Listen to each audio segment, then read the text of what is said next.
অন্য ছবি করব, কিন্তু সাকিবের সাথে তো স্পেশাল আমার ক্যারেক্টার বুঝে করতে হবে। ছোটো ভাই মেহেদী হাসান হৃদয়, ওর স্ক্রিপ্টে দুইটি আমার পছন্দ হয়নি। বরবাদ করার পর এমন একটা ফিল কাজ করে, সেটা হচ্ছে যে মানে এখন মানে জানি না, অথবা আমরা মানুষ, ভুল হইতে পারে, আমাদেরও পেট আছে, আমাদেরও রুটি রুজি লাগে টাকাই। তো তারপরও বরবাদ করার পর আসলে স্ক্রিপ্টের প্রতি খুব বেশি আর কি মানে নজর যায় অনেক। এবং মানে মানে বরবাদের ডিরেক্টরের নাম হচ্ছে আমার ভাই, আমার ছোটো ভাই মেহেদী হাসান হৃদয়।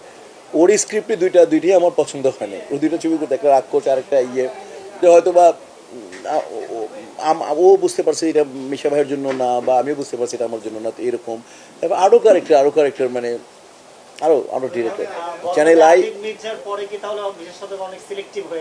না না না না, ওই আমার ক্যারেক্টারের টেস্ট আর কি, সিলেক্টিভ না। আমার ভাই রুটি রুজি এটা সিলেক্টিভ বললে না আমার কাছে আসে, আমি করি না তা না। আমি বললাম যে আমার ভিতরে একটা ডিফারেন্ট টেস্ট ইনপুট করে দিছে বরবাদ। তো আমি স্ক্রিপ্টটা দেখি, যেটি হোক নেগেটিভ পজিটিভ বা কমেডিয়ান যেটা হোক, যাতে গুরুত্বপূর্ণ কতটুকু না আমি এনজয় করতে পারতেছি কতটুকু, এইটা। অন্য ছবি করব, কিন্তু সাকিবের সাথে তো স্পেশাল আমার ক্যারেক্টার বুঝে করতে হবে।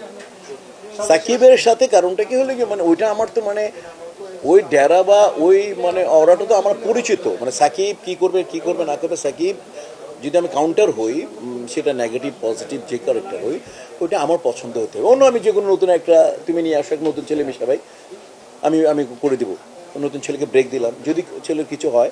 কিন্তু সাকিবের সাথে করলে আমাকে একটু ক্যারেক্টার পছন্দ হইতেই হবে।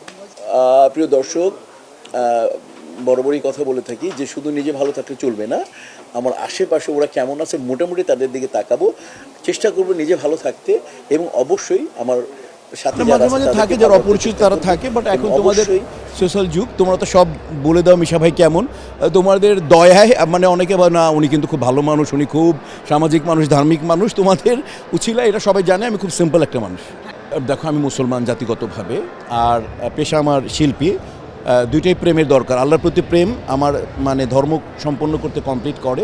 এবং আমি আমার যে একজন পেশাদারিত্ব মানুষ, আমার কর্মটাকে আমি যেটা করি সেটা খুব সিরিয়াসলি করি। দুইটি আমার কাজ, দুইটি ফরজ, কর্ম করা ফরজ, ধর্ম করা ফরজ। তো বিং মুসলিম, আমি একজন বিলিভার, তো অতএব আমি ডেফিনেটলি আমার ধর্ম সম্পাদন করবে এবং কর্ম সম্পাদন করবো। তোমরা দোয়া করবা যাতে আমি এটা সমন্বয় করে পৃথিবীতে। না না, আমি যদি মনে যে তুমি জানো তো আমি অনেকগুলো অনেক অ্যাওয়ার্ড, আমি তো এখন অ্যাওয়ার্ড অনুষ্ঠানে এখন অ্যাওয়ার্ড মানে মানে বুঝি না কারা কারা দেয়, এখন বিশেষ অ্যাওয়ার্ড না হলে তো কোথাও যাই না। তো ঘটনা হচ্ছে আল্লাহ দিলে তো 3টা ন্যাশনাল অ্যাওয়ার্ড আছে আমার বিভিন্ন ক্যাটাগরিতে, মানে ভিলেন, কমেডিয়ান, অভিনেতা, পার্শ্ব অভিনেতা, এটা বুঝি পার্শ্ব অভিনেতা, তোমাদের বাচশ্বাসের আছে। তো মানে অনেক অ্যাওয়ার্ড বাসায় তোমার ভাবি অনেকগুলো, মনে করি এত অ্যাওয়ার্ড, একটা রুম অনেকগুলো বল বাইরে রাখো অ্যাওয়ার্ড মানে অনেকগুলো, বিশ্বাস করো। তো আমি বলি ভাই ন্যাশনাল আর বড় বড় অ্যাওয়ার্ডগুলো এগুলো কাছে রাখো। তো আমি কৃতজ্ঞ আর কি। সবচেয়ে বড় অ্যাওয়ার্ড তোমরা আমার ভাই ব্রাদার, এদেশের মানুষের ভালোবাসা সবচেয়ে বড় অ্যাওয়ার্ড, আল্লাহর কসম। এইটা চাই। হাই গাইস, আপনারা শুনতে পারতেছেন সবকিছু এবং জানলেন নিশা সওদাগর কি বললো শাকিব খান নিয়ে, এবং কোনো মুভির প্রস্তাব আসলে শাকিব খানের সাথে তা ভেবে করবে, কারণ শাকিব খানের সাথে ভেবে করবে এবং সে ভাইরাল লোক, এবং যা ইন্ডাস্ট্রিতে নতুন আসবে তাকে উপরে তোলার জন্য সে স্ক্রিপ্ট অত কিছু দেখবে না, তার মেন চরিত্র দেখবে না, কিন্তু শাকিব খানের সাথে কোনো মুভি করতে গেলে সে মেন চরিত্র দেখবে এবং সেই চরিত্রে একটু ভালো হতে হবে। সে অত খারাপ ক্যারেক্টার বা নেগেটিভ ক্যারেক্টার শাকিব খানের সাথে সে করতে চাচ্ছে না।